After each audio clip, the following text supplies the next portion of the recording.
8 de la mañana con 45 minutos. Como ya lo anunciamos, ya está aquí Manuel González y la historia. Manuel, buenos días. Además de frío, ¿qué traes? Buenos días. Una novedad. Sí, hoy amaneció muy frío. Pues ya la temporada, ¿no? Sí, Ya. y según vemos los pronósticos, en los próximos días van a seguir bajando las temperaturas, así que hay que cuidarse para evitar cualquier contratiempo Cualquier enfermedad, que cualquier peligro. tenga detrimento contra nuestra salud. Y también no nos olvidemos de nuestros hermanitos sin voz, de los animalitos, de las mascotas, porque pues ellos también sufren de las inclemencias del tiempo. Ellos también tienen frío, ellos también tienen hambre y sed, así que seamos cada vez más humanos, viendo por esos hermanos nuestros sin voz. Se los pedimos a nombre de ellos, ya que ellos no pueden hablar, y pues hacemos esa atenta petición. Hay que cuidarnos todos. Y en esa recomendación que nos has estado haciendo, Pancho, de seguir buscando, indagando, descubriendo acciones, personajes, sobre todo poco conocidos, para rescatarlos de ese polvo del olvido que los cubre y los hace invisibles a los ojos de la historia y sobre todo a los ojos de la sociedad en general. Hoy traemos un personaje que es poco conocido y ha sido olvidado por la historia.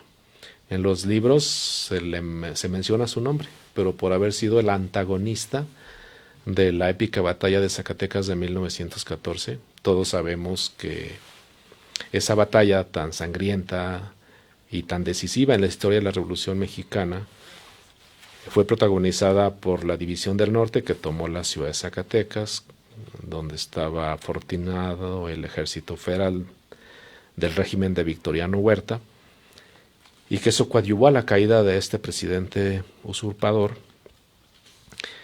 Pues sí, sabemos que llegó la División del Norte, comandada por Francisco Villa, con su estratega estrella, que era el general Felipe Ángeles, que participa también ahí el zacatecano Pánfilo Natera, y de cuyas efigies de esos personajes hay testimonio ahí en el Cerro de la Bufa. Y llegamos a saber también que el enemigo a vencer era el general que tenía a su mando al ejército federal, que estaba fortinado aquí en la ciudad de Zacatecas, y que se llamaba Luis Medina Barrón. La pregunta es, ¿quién era ese personaje? ¿De dónde salió? ¿De dónde surgió? ¿Qué fue de su vida antes de la batalla de Zacatecas? ¿Qué pasó con él después de la batalla? ¿Lo capturaron o qué le hicieron o qué pasó? De eso casi nada se ha dicho, casi nada se ha escrito, y hoy justamente rescatamos algo de este personaje a propósito de que este pasado 9 de diciembre de 2019 se cumplieron 100 años de la captura del general Luis Medina Barrón, el mismo que defendió a Zacatecas del ataque de la División del Norte. ¿Quién fue Luis Medina Barrón? De quien, por cierto, traigo algunas fotografías. Aquí lo vemos al centro con su uniforme caqui militar, con otros oficiales. Aquí también vemos otro retrato con su uniforme militar cuando tenía el grado de teniente coronel. Él nació en Ciudad García, hoy Jerez de García Salinas, Zacatecas, el 30 de septiembre de 1871. Al concluir sus estudios en el Heroico Colegio Militar de México, obtuvo el grado de subteniente y de inmediato fue enviado a cumplir una misión al estado de Sonora.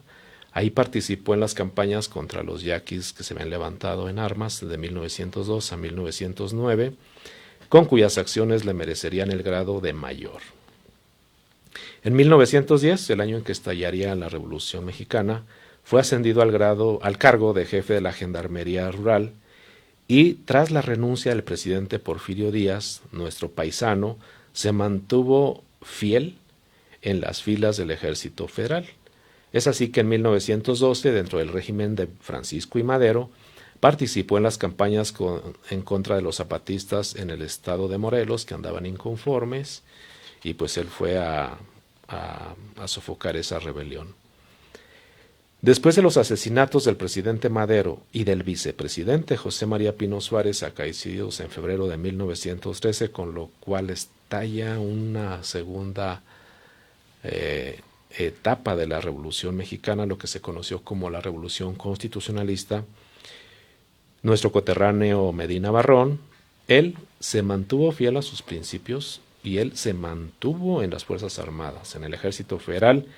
Y bueno, pues ni modo, tuvo que reconocer a Victoriano Huerta como presidente, pero él siguió en el ejército más allá de cualquier cosa. Quizás ese haya sido su pecado, y por el cual fue condenado al olvido aquí en Zacatecas. En esa coyuntura ascendió al grado de general y fue el encargado de dirigir la campaña militar en contra de los revolucionarios allá en Sonora. Fue derrotado el 8 de mayo de 1913 por las fuerzas del general Álvaro Obregón, y en ese enfrentamiento, por cierto, resultó herido en una pierna. El 20 de febrero de 1914 tomó posesión como gobernador y comandante militar del estado de Zacatecas. Le correspondió la defensa de la ciudad ante el ataque de las tropas de la División del Norte, que encabezaba el general Francisco Villa. Su derrota partió el mando central del Ejército Federal y propició su caída. A pesar de ello, fue ascendido a general de división, logrando escapar y continuar luchando en contra del gobierno de Carranza. ¿Y por qué luchó contra Carranza? Bueno, pues el Ejército Federal fue disuelto por los acuerdos de Teoloyucan en agosto de 1914 y muchos de sus miembros, tanto oficiales como tropa, abandonaron las armas para dedicarse a la vida privada. Pero un buen número de ellos se enlistaron en algunos de los grupos revolucionarios que estarían en pugna entre 1914 y 1916. Muchos exfederales se enlistaron en las fuerzas comandadas por el general Francisco Villa, alentados por la presencia influyente del general Felipe Ángeles, destacado miembro de formación castrense y exdirector del heroico colegio militar. Otros militares se unieron al zapatismo, al carrancismo, y unos más optaron por unirse a movimientos contrarrevolucionarios, como el encabezado por el general Félix Díaz, los soberanistas en Oaxaca y los separatistas de Yucatán. La participación de exfederales en esos movimientos provocó su persecución por algunas autoridades estatales y municipales, siendo arrestados y algunos de ellos fusilados de inmediato. ¿Qué pasó con nuestro paisano? Medina Barrón desconoce los acuerdos de Teoloyucan que habían disuelto el Ejército Federal, no le gustó nada eso y se levantó en armas en contra del primer jefe, Venustiano Carranza. Se unió al movimiento de Félix Díaz y operó en los estados de Oaxaca y Chiapas. Fue perseguido y capturado un 9 de diciembre de 1919, es decir, hace 100 años, por las tropas del general Alejo González, encargado de la pacificación del estado de Chiapas. Pero por alguna razón, y que a la fecha sigue despertando sospechas, por lo menos a mí en lo particular, Medina Barrón se escapó de la prisión y siguió luchando en esa misma entidad. Muchos de esos escapes no eran casuales, como fue el de Francisco Villa y otros personajes. Preparados. A otros sí se los tronaron, definitivamente los eliminaron con cualquier pretexto.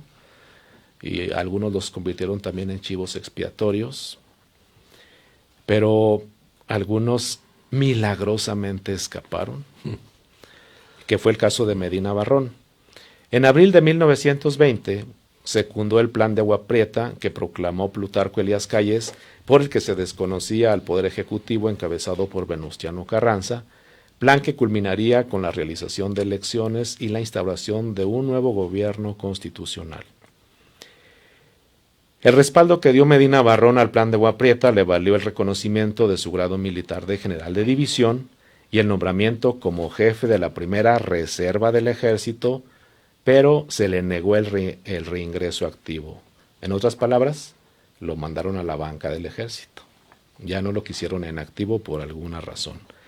A pesar de ello, no se mantuvo inactivo.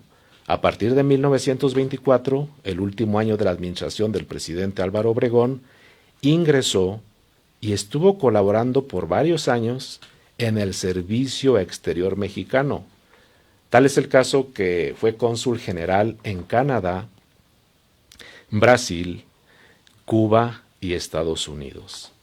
Falleció en la Ciudad de México el 27 de abril de 1937. Amigas y amigos, Pancho, esto es apenas un boceto de la trayectoria del general Luis Medina Barrón, de origen jerezano.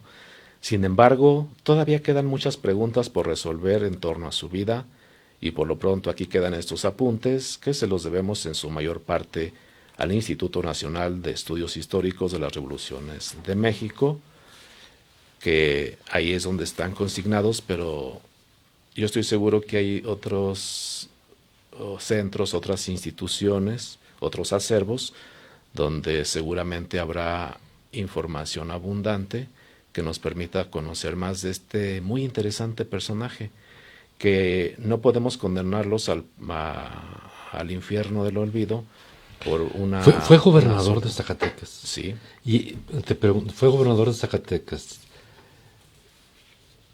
¿Por qué la propia historia de Zacatecas rechaza o manda al archivo muerto a uno de sus exgobernadores? Que por cierto, son varios. Bueno, pues hay una frase muy trillada, pero muy cierta, que la historia la escriben los vencedores. Y en este caso, aquí se definió la Revolución Mexicana con el triunfo que se obtuvo contra el ejército federal. Y por haber estado del lado de los malos, Luis Medina Barrón, pues se fue. Pero hay exgobernadores que estuvieron al lado de los buenos y también la historia los... Sí, a unos por buenos y a otros por malos han sido relegados y olvidados. Hoy premiamos a los rateros, a los corruptos. Bueno, primero se les perdona. Primero se les perdona y luego se les premia. Como en la confesión, ¿verdad? Sí, ¿verdad? Se perdonan los pecados y ya después borrón y cuenta nueva. A los beatos se les beatifica, a los santos se les santifica. Y a las ratas se les ratifica. Oye, Manuel. Y mira, por último me gustaría mostrar esta fotografía que la obtuvimos de allá del INERM. Es una fotografía donde ya no vemos a Medina Barrón con su uniforme militar, sino vestido de civil, y que fue una de las últimas fotos que se le tomaron, y era seguramente cuando estaba en el Servicio Exterior Mexicano como cónsul de México en varios países. Ya vemos un hombre maduro, muy elegante. Pero además tiene su físico, tiene una personalidad pues muy diferente al prototipo de la gente que nace en Jerez. Así es. Por una parte. Y por otro lado, nace en Jerez, muere en la Ciudad de México, ya nunca regresó a Jerez. Precisamente son aspectos que no conocemos, cómo fue su niñez. Hay una pista que tenemos ahí, por azares del destino, y en un tiradero de libros me hice de un libro viejo, así pequeño de bolsillo, que es sobre las aves. Y ahí está una dedicatoria. Fíjate, seguramente fue un niño muy aplicado durante la primaria. Él estuvo estudiando aquí en Zacatecas, en una primaria del centro de la ciudad.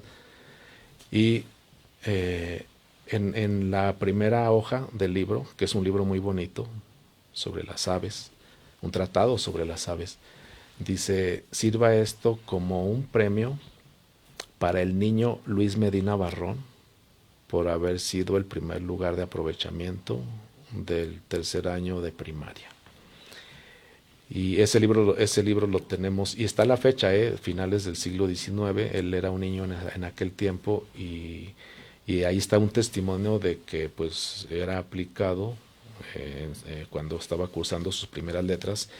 Entonces seguramente hay muchos datos dispersos sobre la vida de este personaje, y por lo pronto hoy, Pancho, esta información, estas fotografías, más lo que se vaya incorporando, a partir de hoy abrimos el expediente, como lo hacemos con muchos personajes de la historia de Zacatecas.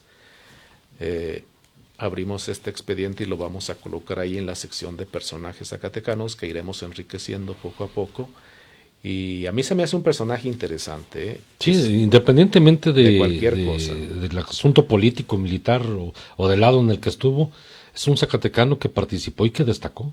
Sí, que fue un protagonista de la historia, Sí. que si bien en un momento fue considerado un antagonista, pues ni modo. Bueno, pero aquí el asunto es rescatar a esos personajes, Exacto. no criticarlos o no señalarlos, ¿verdad? De un bando o de otro. Aquí hay que rescatar vidas y acciones de los zacatecanos más allá de cualquier cosa y ya la historia se encargará ¿De lo demás? de lo ¿O ya demás. se encargó? Sí. Ya se encargó. Manuel, muchas gracias. No, al contrario, y no podemos juzgar lo que no conocemos, entonces yo creo que hay que Exactamente. conocer a Hay que estos conocerlo primero. Exactamente. Primero pero aquí también primero los castigamos y luego los conocemos. Muy Hasta bien. nos sentimos judiciales, ¿verdad? Primero lo madreamos y luego le preguntamos. Y luego averiguamos. 9 de la mañana con 2 minutos, Toño, vámonos.